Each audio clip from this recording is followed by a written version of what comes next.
আজব গায়ের আজব কথা বলতে লাগে বেশ। বলতে পারেন কোথায় আছে 700 পাহাড়ের দেশ? আজকে তোর কেমন লাগছে একটু আমার দর্শক বন্ধুদের বলে দে। আমরা কিন্তু এখন সারান্ডা ফরেস্টের মধ্যে দিয়ে যাচ্ছি।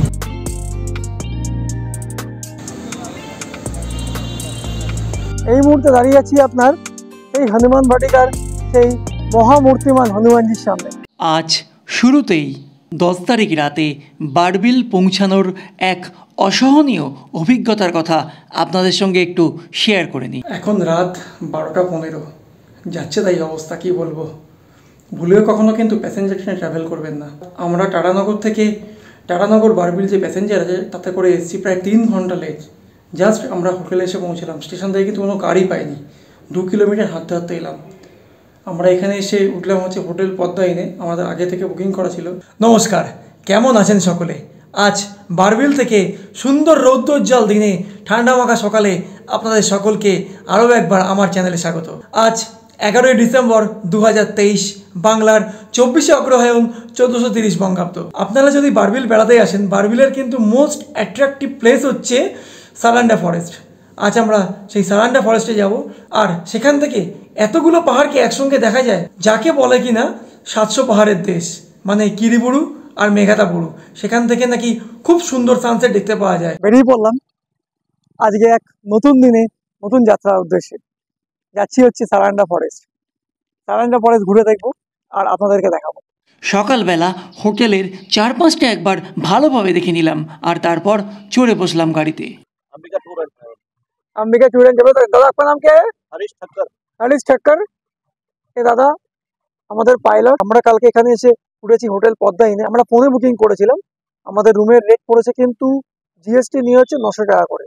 আমরা 3 দিন এখানে থাকবো, 3 দিনে হচ্ছে 2700 টাকা। আপনারা আসলে কিন্তু অনলাইনে বুকিং করতে পারেন, বা যদি অ্যাভেলেবেল থাকে ফোনে বুক করে নেবেন। মনে হয় ফোনে বুক করাটাই বেটার। আর দেখলাম সার্ভিস কিন্তু খুবই ভালো।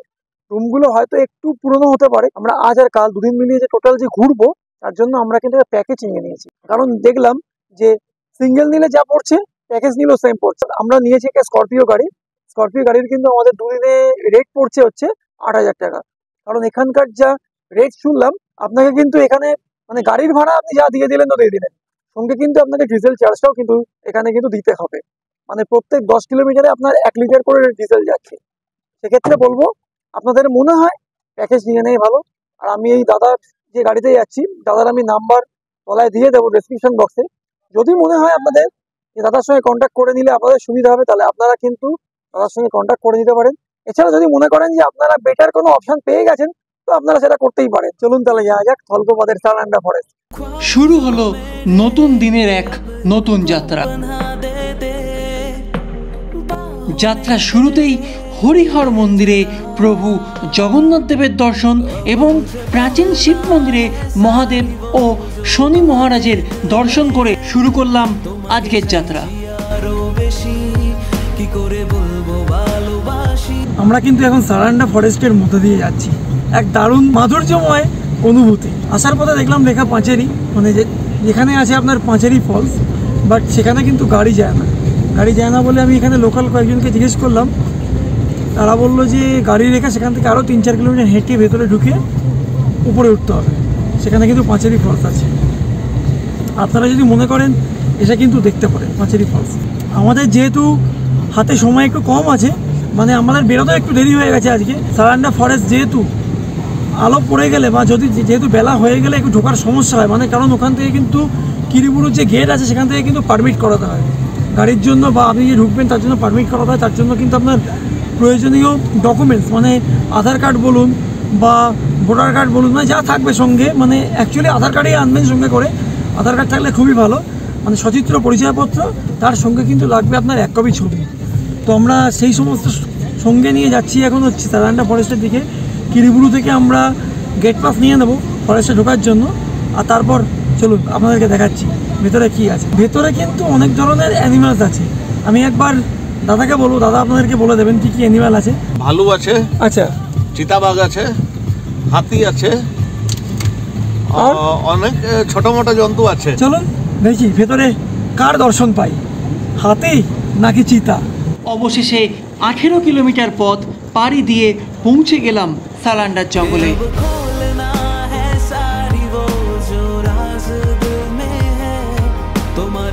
ঠোঁটে মুচকি হাসি আমি বড্ড ভালোবাসি। ये मंदिर कब बना है? वो 1970 का मैंने कथा प्रतिष्ठा हुआ है, प्राण प्रतिष्ठा हुआ है। ये कौन सा मंदिर है?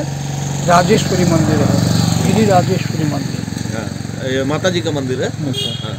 ये मंदिर कौन उड़ीसा गवर्नमेंट बनवाया? ना ना ना ना, और उड़ीसा गवर्नमेंट ने ये पब्लिक बनाया है। पब्लिक बनाया? अच्छा। हाँ, और मैनेजमेंट का टोटल सहायता है इसमें, हाँ हाँ। गिरिबुरु मेघातबुरु का। अच्छा।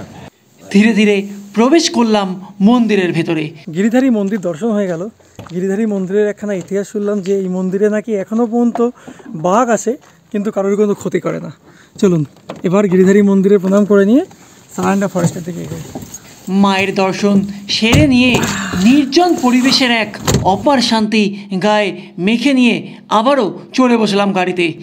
গন্তব্য এবার কিরিবুরু ফরেস্ট অফিস।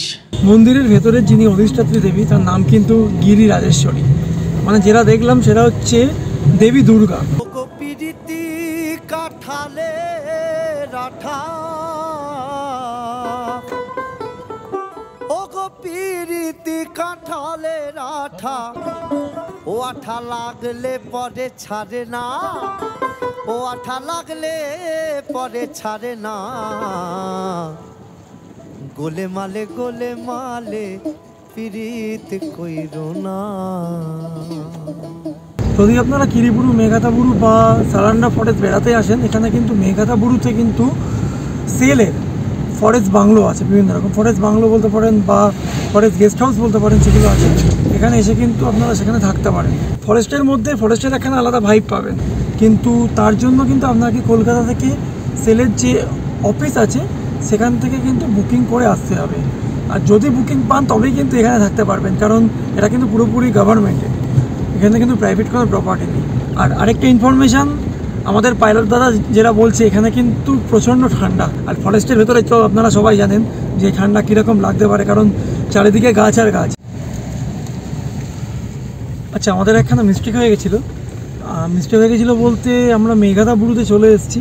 কিরিবুরু থেকে যে পারমিশন করাটা সেটা আমার মাথায় ছিল, বাট কিরিবুরু যে পেরিয়ে চলে এসেছি সেটা খেয়াল করিনি।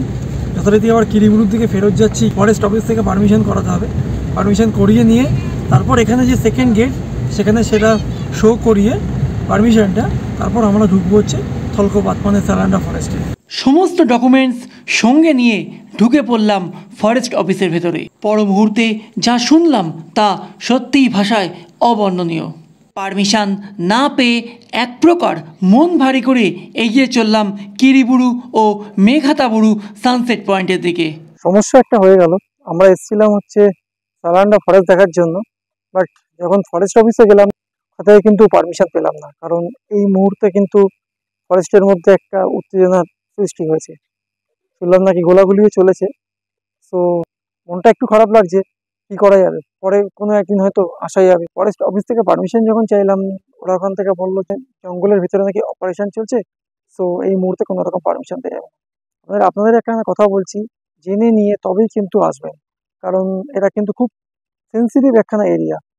এখানে কিন্তু যে কোনো মুহূর্তে যা কিছু হয়ে যেতে পারে, তাই বলছি আগে থেকে জিজ্ঞেস করে নেবেন। আমি নিচে ডেসক্রিপশন বক্সে ফরেস্ট অফিসের একটা নাম্বার আপনাদেরকে দিয়ে দেবো, সেই নম্বরে আপনারা কথা বলে নিতে পারেন এবং কথা বলে জিজ্ঞেস করে নেবেন যে এই মুহূর্তে কোনো রকম ইস্যু আছে কিনা। যদি কোনো ইস্যু না থাকে তাহলে চলে আসুন এবং এসে ঘুরে যান সারান্ডা ফরেস্ট। কিন্তু সেখান থেকেও হাত খালি করে ফিরতে হলো, কারণ মনের ওপর জমা ওই মেঘের আস্তরণই যেন জমাট বেঁধেছে দূরের ওই পাহাড় সমূহের কোলে। দুপুর হওয়ার কারণে সূর্যাস্ত দেখতে পাবো না তা এক প্রকার ধরেই নিয়েছিলাম, কিন্তু 700 পাহাড়ের দেশ বলে পরিচিত কিরিবুরু ও মেঘাতাবুরু থেকে অগুন্তি পাহাড়ের সুন্দর দৃশ্য উপভোগ থেকেও বঞ্চিত হলাম। অগত্যা মন ভালো করার জন্য আমাদের গাড়ির পাইলট হরিশ দাদা আমাদের নিয়ে চলল রাউরকেল্লার উদ্দেশ্যে। তবে কথা দিচ্ছি আবারও ফিরে আসব সারান্ডার এই গহীন অরণ্যের বুকে, আর আপনাদের ঘুরে দেখাবো গহীন অরণ্যের অন্দরে লুকিয়ে থাকা এক অচেনা পরিবেশের সৌন্দর্য। এখন আমরা যাচ্ছি সারান্ডা জঙ্গলের মধ্যে দিয়ে, মনোহরপুরের রাস্তা দিয়ে যাচ্ছি স্টিল সিটি রাউরকেল্লা থেকে। রাউরকেল্লায় আমরা দেখে নেব হচ্ছে বৈষ্ণব দেবীর মন্দির, আর দেখবো হচ্ছে হনুমান বাটিকা। আমি তো দেখবই, আর আমার চোখ দিয়ে আপনাদেরকেও দেখাবো। এখানে পাশের একটা ধাবায় লাঞ্চ সেরে নিলাম। লাঞ্চে খেলাম আমরা রুটি নিয়েছিলাম, ভাত নিয়েছিলাম, ডাল ফ্রাই নিলাম, স্যালাড নিলাম, আর নিলাম হচ্ছে ড্রাই পাঁপড়। সময় এখন 2:52। লাঞ্চ সেরে নিয়ে আমরা যথারীতি রওনা হলাম রাউরকেল্লার উদ্দেশ্যে। রাউরকেল্লায় প্রথমে যেখানে যাব সেটা হচ্ছে আপনার বৈষ্ণবদেবী টেম্পল। শুনলাম নাকি 108টা সিঁড়ি ভেঙে নাকি উপরে উঠতে হয়। চলুন যাওয়া যাক। হতাশ হয়ে ফিরছি, দেখতে পেলাম না সারান্ডা জঙ্গল। চলুন যাওয়া যাক রাউরকেল্লার বৈষ্ণবদেবীর মন্দির। মা সবার করুক মঙ্গল।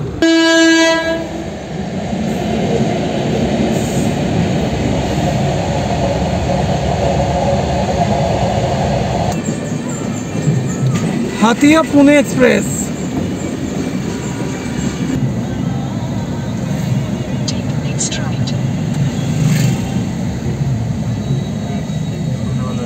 সারান্ডা ফরেস্ট থেকে 103 কিলোমিটার পথ পাড়ি দিয়ে আমরা এসে পৌঁছলাম রাউরকেল্লার মাতা বৈষ্ণব দেবীর মন্দির। সময় লাগলো প্রায় 2.5 ঘন্টা। এসে পৌঁছলাম বৈষ্ণব দেবীর মন্দিরে। শুরু হলো আমাদের জার্নি। উঠছি ওপরে, 108টা সিঁড়ি ভেঙে আমরা উপরে চড়বো। সকালের একখানা মন খারাপ পুরো মন থেকে মুছে গেল। 108টা সিঁড়ি চড়ে উঠতে থাকলাম উপরে। জয় মাতা দি, জয় মাতা দি।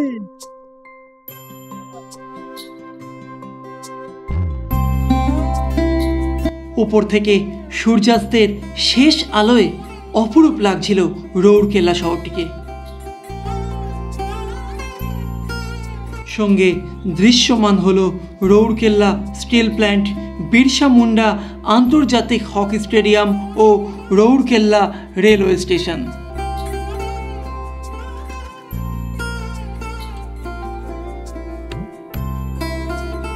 এবার জুতো খুলে প্রবেশ করলাম মন্দির চত্বরে। এখানে খুব সুন্দরভাবে নির্মীয়মান গুহার মধ্যে দিয়ে পৌঁছাতে হয় বৈষ্ণব মাতার শিলার সামনে।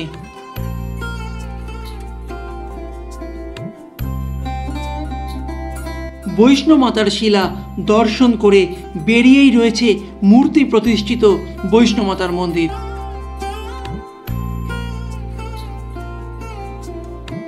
আর বৈষ্ণব মাতার বাম পাশেই রয়েছেন পবনপুত্র হনুমানজি। উপর থেকে আরও একবার শেষ আলোয় দেখে নিলাম রাউরকেল্লা শহরটিকে। রাউরকেল্লার বৈষ্ণব দেবীর মন্দিরটি হল জম্মুর ত্রিকুট পাহাড়ের ওপর অবস্থিত আসল বৈষ্ণব দেবীর মন্দিরটির প্রতিরূপ। এটি দুর্গাপুর পাহাড়ের চূড়ায় রাউরকেল্লা স্টিল প্ল্যান্টের দিকে মুখ করে অবস্থিত। এখানে ভৈরবনাথ মন্দিরটি পাহাড়ের ওপরে বৈষ্ণব দেবী মন্দিরের কাছেই অবস্থিত। 2007 সালে পাহাড়ের চূড়ায় অবস্থিত দেবী দুর্গার মন্দির দর্শনার্থীদের জন্য উন্মুক্ত করা হয়েছিল। দুর্গাপুজোর সময়, এমনকি বসন্ত ও শরৎ ঋতুতে এবং নবরাত্রির সময় এখানে খুব ধুমধামের সঙ্গে উৎসব পালিত হয়। সেই সময় শত শত হিন্দু উপাসক এখানে আসেন। রাউরকেল্লা স্টেশন থেকে এই মন্দিরের দূরত্ব মাত্র 3 কিলোমিটার। মন্দিরটি খোলা থাকে সকাল 6টা থেকে দুপুর 12:30 পর্যন্ত ও বিকেল 3:30 থেকে সন্ধে 6:30 পর্যন্ত। মা বৈষ্ণদেবীকে বিদায় জানিয়ে এগিয়ে চললাম পরবর্তী গন্তব্য ত্রিশক্তি ধামের দিকে।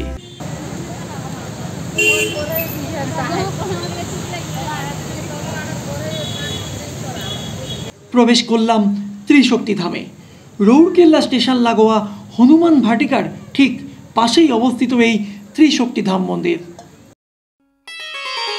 দিয়ে ঢুকতেই সব ভক্ত ও দর্শনার্থীদের আমন্ত্রণ জানাচ্ছেন ভগবান শিব। মন্দিরের মূল প্রবেশদ্বারের বাঁদিকেই রয়েছে প্রসাদ কক্ষ, যেখানে সকাল ও সন্ধে দুবেলা প্রসাদ গ্রহণ ও সঙ্গে নিয়ে যাওয়ার জন্য প্রসাদের কুপন দেওয়া হয়। প্রসাদ গ্রহণ ও কুপন দেওয়ার সময় সারণী প্রসাদ কক্ষের বাইরে ঝোলানো আছে। মন্দিরের প্রসাদ কক্ষে প্রসাদ গ্রহণ করলে সম্ভবত 230 টাকা ও কুপন দেখিয়ে প্রসাদ সঙ্গে করে নিয়ে গেলে সম্ভবত 170 টাকা। প্রসাদ কক্ষের বাইরে বেরিয়ে সিঁড়ি বেয়ে উপরে উঠে গেলেই রয়েছে মূল মন্দিরটি, যার বাইরেটি নানা রকম ফুল গাছ দিয়ে সজ্জিত। এবার ঢুকে পড়ুন মন্দিরের ভেতরে। মন্দিরের ভেতরটিও খুব সুন্দরভাবে সাজানো। ভক্তদের বসার জন্য রয়েছে বিশাল মন্দির দালান। চলুন এবার ছোট করে বলে ফেলি এর কাহিনী। মন্দিরটি হলো বারবারিকের। বারবারিক ছিলেন সম্পর্কে ভীমের নাতি এবং ঘটোৎকচের ছেলে। ছোট থেকেই বারবারিক ছিলেন সাহসী যোদ্ধা। শোনা যায় তিনিই একমাত্র মানুষ যিনি পুরো কুরুক্ষেত্রের যুদ্ধটি পাহাড়ের উপর থেকে ছিন্ন মস্তকে দেখেছিলেন। কৃষ্ণ বলেছিলেন বারবারিক যে পক্ষকেই সমর্থন করবে তার শক্তির কারণে অপর পক্ষ দুর্বল হয়ে পড়বে, কিন্তু মাকে দেওয়া কথার কারণে তিনি আবারও পক্ষ পরিবর্তন করতে বাধ্য হবেন দুর্বলকে সবল করার জন্য। এইভাবে উভয় পক্ষের মধ্যে দোদুল্যমান থাকার কারণে সমগ্র সেনাবাহিনী ধ্বংস হয়ে গেলেও কেবল তিনিই থেকে যাবেন। পরবর্তীকালে তার এই শক্তির জন্য কেউই বিজয়ী হবে না, একমাত্র তিনিই বেঁচে থাকবেন। তাই শেষ পর্যন্ত ভগবান কৃষ্ণ বারবারিকের মস্তক দান করে যুদ্ধে অংশগ্রহণ থেকে এড়িয়ে যান। কথিত আছে বারবারিকের মন্দিরে মাথা ঠেকালে শনিদেবের প্রকোপ থেকে মুক্তি পাওয়া যায়। প্রথমে আছেন হচ্ছে খাটু শ্যামজি, তারপর আছেন রানী শক্তিজি, আর তারপর আছেন সালাসার বালাজি হনুমানজি। তিনজন দেবদেবীর মূর্তি এখানে রয়েছে।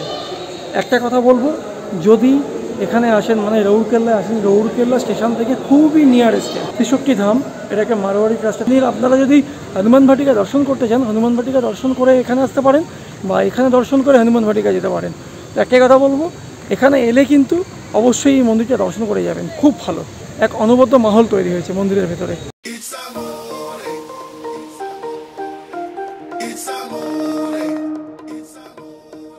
ত্রিশক্তি ধাম থেকে বেরিয়ে ফালুদা সহযোগে সেরে নিলাম সন্ধেবেলার জলযোগ।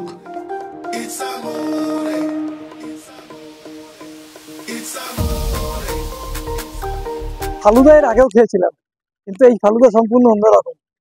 এটা হচ্ছে রাবড়ি ফালুদা, দারুণ বানিয়েছিল।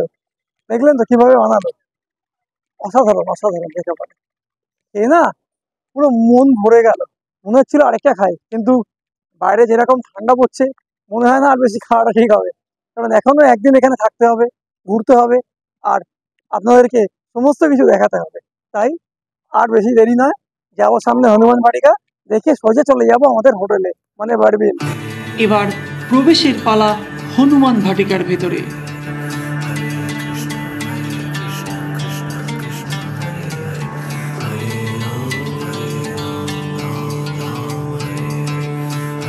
হনুমানের সর্বোচ্চ মূর্তির নামানুসারে হনুমান ভাটিকা নামকরণ করা হয়েছে। উড়িষ্যার তৎকালীন মুখ্যমন্ত্রী বিজু পট্টনায়ক 23শে ফেব্রুয়ারি 1994 সালে এই মন্দির উদ্বোধন করেছিলেন। এখানে 74 ফিট 9 ইঞ্চি প্রায় 75 ফিটের হনুমানজির মূর্তি তৈরি করা হয়েছে। এছাড়াও ভক্তদের জন্য এখানে তৈরি করা হয়েছে একগুচ্ছ মন্দির। এই সমস্ত মন্দিরে অধিষ্ঠাত্রী দেবদেবীদের মধ্যে রয়েছেন বাটা মনাকলা। বাটা মনাকলাকে বাঁ দিকে রেখে প্রবেশদ্বারের সোজাসুজি এগিয়ে গেলে রয়েছেন গণেশজি, রয়েছেন বৈষ্ণোদেবী, সরলা, দ্বাদশলিঙ্গ, শিব, সন্তোষী মা, মা লক্ষ্মী। এছাড়াও রয়েছেন প্রভু জগন্নাথ, দাদা বলরাম ও বোন সুভদ্রা। তাছাড়াও রয়েছেন ভগবান রাম, সীতা মাতা ও ভ্রাতা লক্ষ্মণ। মন্দিরের সৌন্দর্যায়ন ও সবুজায়নের কারণে প্রতিদিন অসংখ্য সাধারণ দর্শনার্থী এখানে আসেন। এই স্থানে সংগঠিত বার্ষিক ভক্তিমূলক অনুষ্ঠানগুলি হল 23শে ফেব্রুয়ারির প্রতিষ্ঠা দিবস, শিবরাত্রি ও রথযাত্রা। এই সুন্দর মন্দির দর্শনের অভিজ্ঞতাকে সঙ্গী করে ভারাক্রান্ত মনকে ভাবাবেগে বদলে নিয়ে ফিরে চললাম বারবিলের উদ্দেশ্যে। পরবর্তী পর্বে আপনাদের জন্য থাকছে আরও সব দুর্দান্ত চমক। শুধুমাত্র আপনাদের জন্যই পরবর্তী পর্বে থাকছে বারবিল ঘুরে বেড়ানোর সম্পূর্ণ ভ্রমণ গাইড। ঘুরে বেড়ানোর বিভিন্ন রকম আপডেট নিয়ে আমি তিতাস, আপনারা দেখছেন আমার চ্যানেল টুকরো ভ্রমণ। আমার ঘুরে বেড়ানোর সমস্ত রকম ভিডিও আমি শেয়ার করছি এই চ্যানেলে। যদি ভালো লেগে থাকে অবশ্যই ভিডিওটি লাইক এবং শেয়ার করবেন এবং নিচের কমেন্ট বক্সে কিন্তু আপনাদের মহামূল্যবান মতামতটি জানাতে ভুলবেন না। ভিডিওটি দেখার সময় চ্যানেলটি কিন্তু অবশ্যই সাবস্ক্রাইব করবেন, কারণ আপনারা সাবস্ক্রাইব না করলে আমার এই জার্নি কিন্তু অচিরেই শেষ হয়ে যাবে। সাবস্ক্রাইব করার সময় পাশে থাকা বেল আইকনটি কিন্তু অবশ্যই প্রেস করবেন, কারণ আমি যখনই একটা নতুন ভিডিও দেবো তার ইনস্ট্যান্ট নোটিফিকেশন পৌঁছে যাবে আপনাদের কাছে। খুব শীঘ্রই ফিরে আসছে নতুন কোনো জায়গায়, নতুন কোনো ভাবে। ততক্ষণ পর্যন্ত ভালো থাকুন, সুস্থ থাকুন এবং আনন্দে থাকুন। আজকের মতন টাটা, গুড বাই।